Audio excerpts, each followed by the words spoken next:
All right. So it says we are live. We're going to let it just kind of get all connected. And there's Tisha. There's Mitch. Hello. Welcome. It is like 1 degree or negative something. And the wind chill is crazy frigid. So our first thing is we just hope that you're all staying safe and warm today, because it truly is like the middle. This is the dead of winter of sorts. So this is our first Authentic Leadership Live for 2026. And my name is Ailish. And welcome to another year of Authentic Leadership Live. Every month, we hope to dive into the essence of leadership through genuine storytelling, sharing unique perspectives, exploring hot topics to inspire and empower leaders on their journey to authenticity and success. And today we have a very special guest with us. He will introduce himself in just a moment. But all three of us today are coming to you from Schaefer Leadership. So that's very exciting. At Schaefer Leadership, our mission is to provide inclusive leadership development so that individuals, organizations, and communities can really reach their full potential. And, when Tish and I started this Authentic Leadership Live series, we've always talked about the mission of owning your journey. And so we always want to start every year off with that theme and that mission to keep in mind, how are we owning our authentic leadership journey? And for my mission, my name is Ailish Wasserman, and I am Schaefer Leadership's program director. My mission is really focused on cultivating confidence and inspiring self-discovery. Tisha? Oh, Tisha. We might have lost Tisha. Okay. All right. We're good. Oh, well, let's see. Get her back. Well, while Tisha's coming back, let's introduce our fabulous guest, our very own Mitch Isaacs. Go ahead. Mitch Isaacs, Executive Director for Schaefer Leadership Academy. And my personal mission statement is to leave people, places, and organizations better than I found them. Well, hello, and I am back. Thank you for stepping in, Mitch. That was wonderful. My personal mission is to inspire and make a difference wherever I'm at so that people feel valued and add value to others. And I'm Tisha Gerhardt, the Chief Facilitation Officer for Schaefer Leadership Academy. Good morning. All right. Awesome. Well, yes. And so we're going to jump right into our topic. The topic today is the wisdom of insecurity. And very interesting, those two words together, wisdom and insecurity. And so Mitch brought forward this topic with us to really think about and reflect on. And so Mitch, I just want to start out asking, why is this topic important to you? Ailish, I forget who I was telling the other day. I was telling someone, I've certainly said this before, so much of the content that I personally facilitate and talk about for Schaefer Leadership Academy is inspired by my own challenges. And so, I have a topic about perfectionism, and I struggle with not being a perfectionist. And so this is the same kind of idea, is I struggle with the concept of accepting insecurity, accepting uncertainty. My orientation, as the two of you well know, and anyone who knows me, is to control things and organize them and plan them out and try to plan for every eventuality.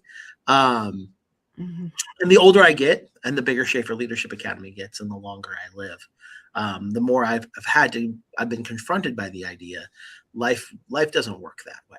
And so I've been on a personal journey, and like so many of my personal journeys, I've now brought it into our professional space. First time here, I'm testing it out with you all and with our audience, so we'll see how it goes. I've brought that personal journey forward in hopes that maybe there will be others who can connect with the challenge. Yeah. So we just want to, I think that we're starting here with vulnerability. And I think that's so key. And Tish and I talk a lot about, vulnerability as is that, we know it's that core aspect of leadership and connection. And so we just want to, thank you and express our gratitude for, you being here. Excited to be here. Yeah. Thank you, Mitch. think about the topic, and I'm like you, Mitch, when I'm with people, I begin to, like, the mirror is in my face as we're talking about different subjects and leadership and who we want to be and helping people be the best they can be. And one of the things I say in most of my classes, and I think it's important for people to realize that our biggest obstacle is ourself. And so getting over my pride, my ego, and my insecurity. And if I can't control it, if it's not controllable, then I'm a little insecure because I want it to be what I see. And unfortunately, we can't control tomorrow. Very true. Yeah, we can't control tomorrow. But what can we control? Or is that even the question to be asking here? It is exactly the question to be asking. And if you're asking me that question, then I'll begin to answer it, because I read a book called The Let Them Theory last year. Some of it inspired by just things I had happening in my personal life, but certainly has applied to my professional life. And Mel Robbins, and it's the idea of let people do what they're going to do because you can't control other people. That's the first part. It's the part that gets all the attention. But the second part, let me, is the part about I'm going to focus on what I can't control, right? So other people's attitudes, ideas, opinions, actions, I can't control. My reactions in response to that, what I do with that, whether I pay attention to that or not, I can control. And so, I see this wisdom of insecurity idea, which it's not my phrase, by the way. Alan Watts is where I've gotten this. Alan Watts has been dead for almost 50 years. He was a philosopher who, before we had YouTube, was recording his talks on records and sharing them out. So, but for any young folks following along at home, records were these things that existed before CDs and before streaming and before 8-tracks, and certainly well before YouTube. And so Alan Watts is how I discovered this idea. And so the things that I'll be sharing with you all today are not my ideas. They're his ideas that I've been trying to apply to my life. I hadn't heard of him, and I looked him up, and I thought, wow, some of the things from this book is just eye-opening. And what I find very interesting is it's stuff we still talk about today. You think about leadership. What is leadership? And one of the things I picked up from the book, or Alan Watts, was, we expect leaders to have all the answers. You don't have to have all the answers. However, but be the one who stands steady with the team. And so how do we figure it out? And so I think that's the sweet spot. And, Ailish said a little bit earlier, that vulnerability piece, and to be vulnerable is to build trust. And you think about predictability trust, that's when what people are going to go, what they're going to do, and processes and things like that. But the trust piece is creating a space. And that's what I got from this as I was reading, is creating a space so people can grow together, so that when the predictability isn't there, we can still move forward. Trust is, yeah. I don't know. Is that... Yes, I make sense of this as, and maybe I should, I'll respond to that, but maybe I should say more just about the idea before I go too far into it. It is about trust in the sense of learning to trust yourself. So it's the idea that a bird lands on a branch, not because they don't think the branch is going to break, but because if it breaks, they know they can fly away. They trust that they have the wings to be able to fly if the branch breaks beneath them. So it is about trust, this idea that I'm talking about today. Yes, Tish, but it's more of a self-trust. It's more about the idea that life is full of uncertainty, and a lot of things happen that we can't predict. And so it's learning. It's not about how do I control all these external events. It's about how do I focus on me and learn to trust my ability to navigate that and work through that and handle that, and trust that if these unpredictable things that are going to happen. And that's why it's called the wisdom of insecurity. What really stuck with me when I was first listening to Alan Watts talk, he said the act of searching for security is an insecure act. You only search for security if you're feeling insecure. If you're not feeling insecure, then you're not looking for security. It's just like you don't look for food if you're not hungry, unless there's something else going on. If you're not hungry, you don't look for food. If you're not thirsty, you don't look for water. And so if you're searching for security, then you're already doing it from an insecure place, and you'll never be filled. You have to learn how to live with insecurity. He also coined the phrase the backwards law, for anybody who's familiar with that, which is the way that you get to something is to accept that you already have it. So the way that you get to security, once you can accept that insecurity is a part of life, a really interesting thing happens. You start feeling more secure. And it's strange. It feels like mental gymnastics, but it's really mental shifting. Once I accept that insecurity is a part of life and all this stuff is going to happen that I can't control or predict, then I get the security I achieve by accepting the circumstances of what life is. I get the security I'm trying to seek by accepting insecurity. That's a powerful mindset. Like this is about mindset here. And I'm sure for imagine for you and folks, it can take some time to just get to that mindset and that realization and that acceptance. And Mitch, I'm curious a little bit more about either that journey for you or how this mindset has shown up in your life. Well, I mean, Ailish, I think I'm speaking to the audience, but I'm also speaking to both of you. And so you all have been present for it. And Tisha Tisha more than anyone else in our team has been present for it. Because when I was hired over 10 years ago now, to be the executive director of this organization, Will Davis, and for people who are listening who might not know of Will Davis, he's basically Muncie's version of Steve Jobs. Him and a co-founder founded the software company, very much like two guys founded Apple. And so Will is widely regarded and respected for lots of reasons. And he said to me when he was on the board, "Why do you want to leave a very safe, secure job at Ball State University for this fledgling nonprofit organization?" And so from the very beginning, I've had to accept in our small organization that I was trading security for autonomy, the ability to do what I want. Because as you know, we get to do what we want here largely because we make our own way. I traded security for autonomy at Schaefer Leadership Academy. But as you both know, more than most, I think a lot about our finances. I think a lot about our revenue. I think a lot about our sustainability. It keeps me up at night. And it has for years. And I finally got to a place where I got tired of waking my wife up at 3 o'clock in the morning because I was up at 3 o'clock in the morning. I wasn't rousing her. I was just awake and she awakened. Being on my phone, looking at spreadsheets, like, what am I going to do at 3 o'clock in the morning? That, right? But that was me trying to control. I just felt better if I thought I could control it in that moment. And so this is more than anything, learning to accept that if a branch breaks, we have wings to fly. All of us. Schaefer Leadership Academy has wings. And branches have broken, haven't they?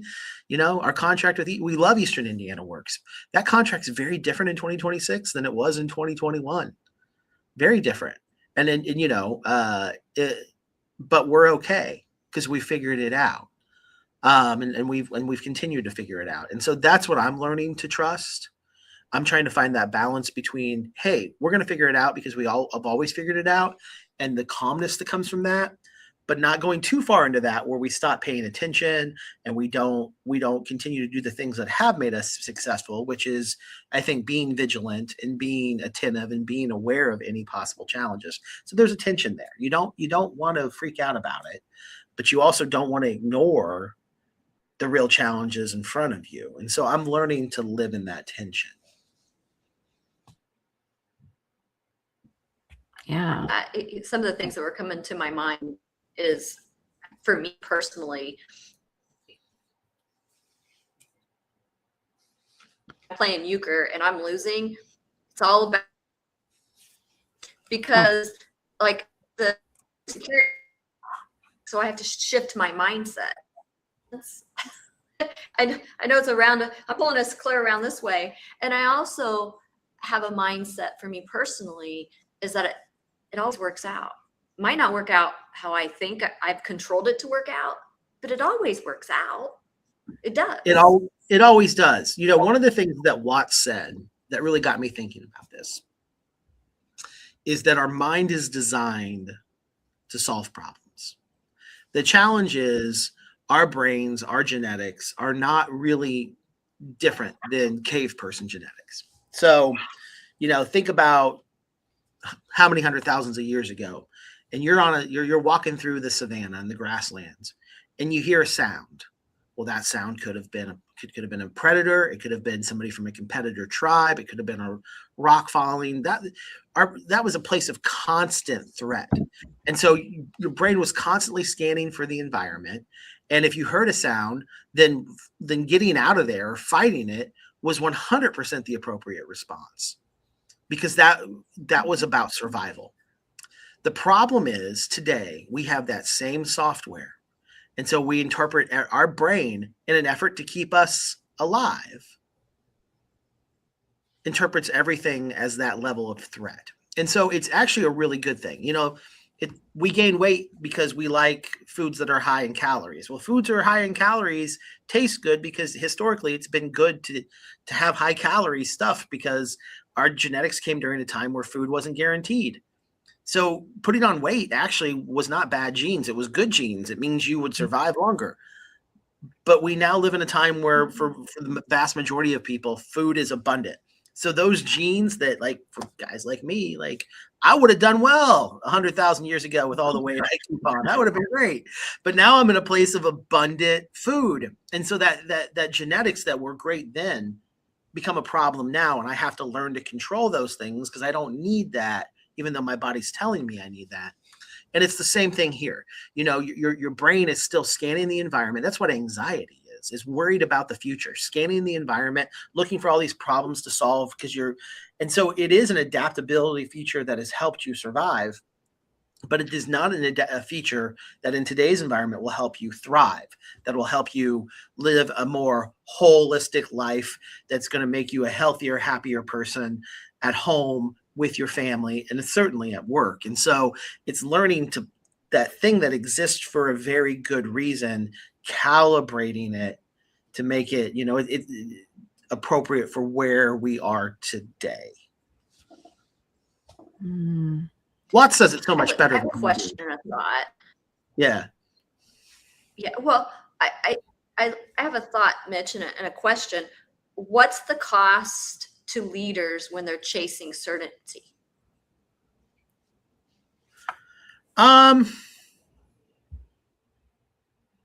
What's the cost to leaders when they're chasing certainty? That's a really good question, Tish. Let me think about that. Well, I think first, in a personal sense, it costs your personal well-being, because you're chasing something you're never going to achieve, and you're pushing yourself in a direction that you can never go. Then it's a cost to your team, because then you push your team. At least I have pushed you all at times. I'll speak for myself. And so there's a cost to how the team feels, because then you pass that uncertainty, and you pass that desire to make yourself feel better, to achieve certainty, onto them, and it creates stress and pressure for them. But I would say the even greater cost is the inability to enjoy what you've done right now. You know, when you're always concerned about the future and vigilant about the future, you can't enjoy what you've done right now. And that's why occasionally we have these moments in team meetings where I tell you all, you know, to stop and look around at where we're at, because I tell you all that, but it's frankly something I just need to do. And a reminder I need to have to look at, like, we're hiring another person. Does that scare me? You both know it does, because it's like, we're going to spend money, and how's it going to work out? But what a blessing to be in the place where we're having that conversation. And, you know, it's focusing on, don't always focus on the gap. Don't always focus on, well, I need to go, you know, yes, think about where you want to go. Yes, think about what you want to achieve. But take some time to live in the gain and recognize how far you've come. You know, if a bird's always thinking about how it could fall, it's going to forget it has wings. Mic drop. Well, I was thinking, you know, some of the things that I think show up in me is probably a little micromanaging. Like when I'm clinging to it, I'm probably a little bit more micromanaging. And then defensiveness, right? That comes out because I'm trying to cling to the certainty, and sometimes we don't know. So anyhow, and then I was thinking a good question that came to my mind to ask myself in that moment is, what does my insecurity make me tighten my grip on? Like, what am I willing not to let go of? Yes. Well, you and I had that conversation, haven't we, Tish? Yeah. Yes. Yeah. You know, and you both know this, and maybe anybody who's watching, if they know me, they certainly know this. I went through a pretty big life change the last couple of years, and getting a divorce was really scary. Like, am I gonna ruin my children? Am I gonna find anybody else? Can I do this on my own? You know, questions a lot of people maybe have asked themselves in similar circumstances. What am I gonna do about healthcare? You know, some practical things too. You know, I haven't dated since the 90s. Is anybody gonna want to hang out? and I, as you both know and others know, I've come out the other side that a healthier, happier person. And I bring that up because it was so scary. The whole thing was so scary. And if I can live through that scary thing, I can probably live through the other scary things, right? If I can make it through that scary thing, I can probably make it through all of the scary things that I invent in my mind that never really happen anyway. But if they happen to, I can probably live through it. Yeah. You're building that muscle of grit and resilience. Well, and I think you're living for the now, Mitch, what happens right now instead of, not in the future, what you're trying to manage, but what's happening right now that I want to be a part of, that I want to be present in. Because you can't manage the future, but you can be present right now and help people be seen and heard. And I think that's the most important piece even for credibility or reputation, is that you're in the moment right now. You're in the moment right now. And the people I know who are always trying to control everything, and some of them are really good at that, by the way. Not always, but are often not joyful to be around and not joyful themselves. They may be able to make circumstances what they want them to be. And there are some people who can do that joyfully. Okay. So if you're one of those people, if you're listening and you're one of those people, congratulations to you. I think you're a rarity. You. Most of the folks that I have encountered who are all about control are not great to be around because they're living in fear. And so, and fear and joy, it's very difficult for those things to coexist. If you're operating out of fear, there's just not space for joy. Yeah. I love that you brought joy up, because for me, the joy, I am faith-based, and the joy lives right down in my heart, right? Where in my heart? That there are going to be bad days and there are going to be good days. There are going to be sad times, but the joy is still there. I don't want anything to take the joy away, because that is my certainty. Yeah. If that makes sense. That's where I am planted. That is your home base. I can. Yeah. Yeah. I mean, don't let nobody steal your joy. Well, and we talk about this, series is about owning your journey and finding that joy on the journey. It's not about the end result.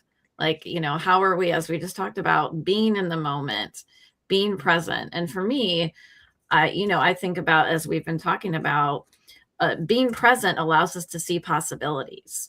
I really believe in possibility thinking and curiosity. And, at Schaefer, we've been able to be curious. We've been able to innovate. We're seeing those possibilities as we're going along. So I think that's, what, Ailish, I think that's really important. And, if anybody is inspired to listen to Alan Watts as a result of this, let me caution you a little bit. Because he does, I don't know if you want to call it spirituality, but he does delve into spirituality and the universe and manifestation. And if you know any of those terms, they sound very new agey and foo-foo, and they can be. But I bring that up because, manifestation is the idea that if you just believe something will happen, you can make it happen, right? I'm being overly simplistic, but that's the general concept. Here's where I think that comes from, and it's something you just said in a way, Ailish. If you trust in your ability to figure it out and you come at things from a grounded, centered place, you're more likely to make the kind of decisions that will lead you to the outcome you want. So, if you can the reason it works, if you believe enough that it's going to happen, it doesn't work because some magical force gives it to you. Mm-hmm. It works because it shapes you internally. And so your conscious and unconscious decisions lead you to places that bring you towards that outcome. So it's not the universe. People love to talk about that, I guess. And I'm not here to debate metaphysics, but people will say, the universe will gift you this thing. I don't know if that's what it is. I don't know that I don't expect some entity or force to gift me anything. And for folks that do, I respect you.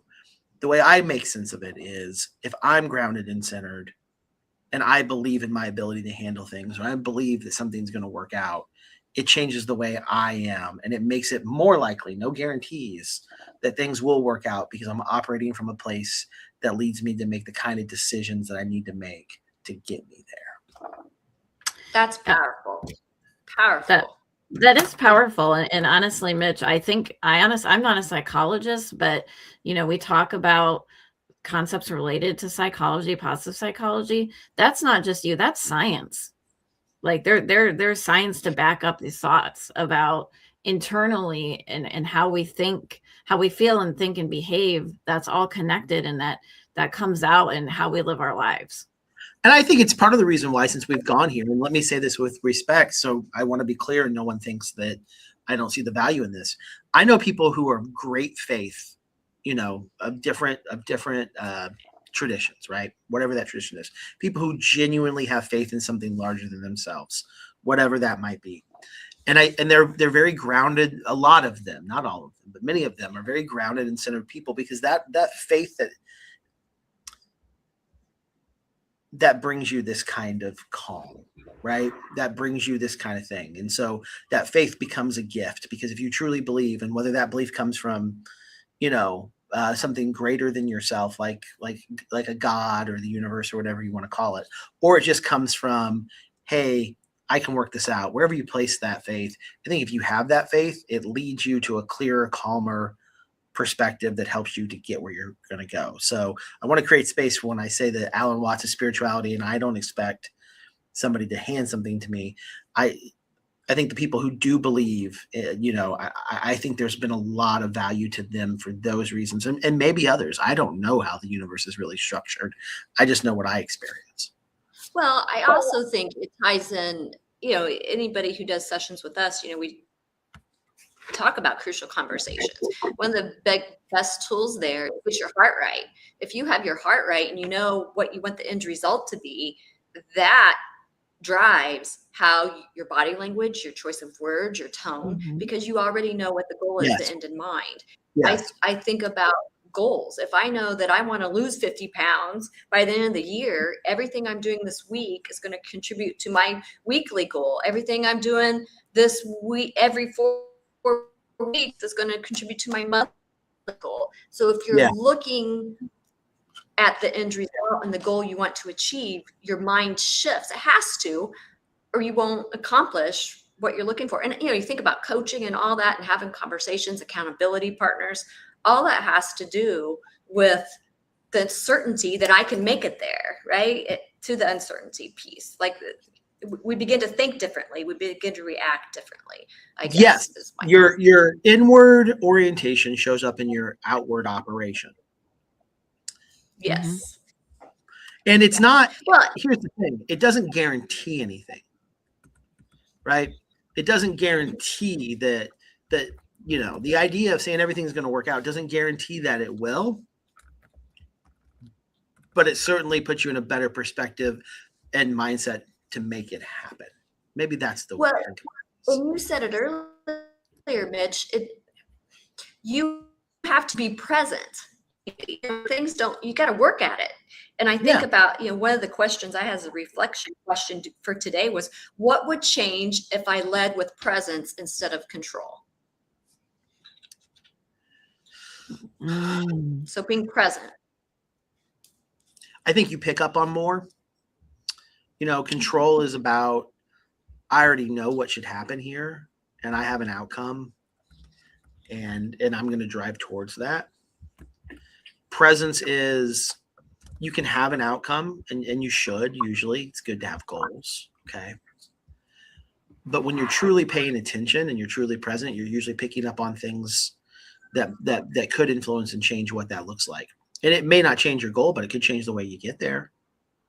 It may still be whatever it is you want it to be. Like I still think this is the right thing to do, but now I know more about how to get there. I know more about the circumstances because I'm not so focused on getting to that place. I'm present in this moment. And because I'm present in this moment, I'm seeing all the things, or as many things as I can, that happen in this moment. And I now have more information to chart an even better course to where I want to go.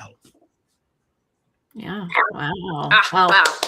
That kind of like sums it up, doesn't it? That kind of sums it up. I was about to say, hey, don't get too excited because I like this is a practice. I know we're wrapping up here, so let me say to anybody who's paying attention, I don't say all this stuff, and I'm not on here because it's like, wow, Mitch Isaacs has figured it out. No, Mitch Isaacs is in the process of figuring this out and just starting this journey, really, which is one of the reasons why I thought it was, this was the right format for this, because I'm not here to say I figured all of this out. I'm here to say I'm working on it and I'm learning things and I'm practicing it. Anybody else who wants to practice it too, happy to talk to you. You might have insights, you probably will, and ideas and things that are going to help me practice it better. Because to me, this is not it's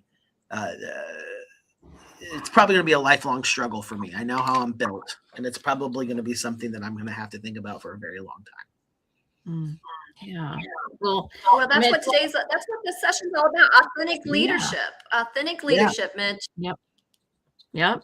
Thank you for sharing all of your insights, your vulnerability. The three of us could talk for another hour on this, so we're going to wrap it up.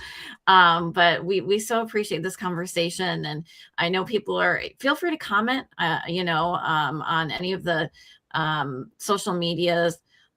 Places that we're hosting this. It's on LinkedIn, it's on Facebook, YouTube, and join us in the conversation. We will be connecting next month, and the topic next month is fear is not a flaw, it is a teacher. So it's connected to this. Fear is not a flaw, it is a teacher. And we do want to share a couple of reminders. Of course, we at Schaefer Leadership have a full calendar of workshop offerings. Our next workshop that will be online is writing emails that get results, the what's in it for me approach. And this is a micro program. So it's a 45-minute program on February 5th. So you can check out our website. And we do want to also do a quick shout out for our Emergence program, which is coming up quickly here in April. Emergence is our signature foundational leadership program. It's a 5-week, fully immersive in-person program. And so we'll link also to that program so you can check it out. We're going to be opening registration very soon. But otherwise, we encourage you to own your journey, to practice, to learn, just like we talked about. Thank you so much for joining us for Authentic Leadership Live. Have a great day, everybody.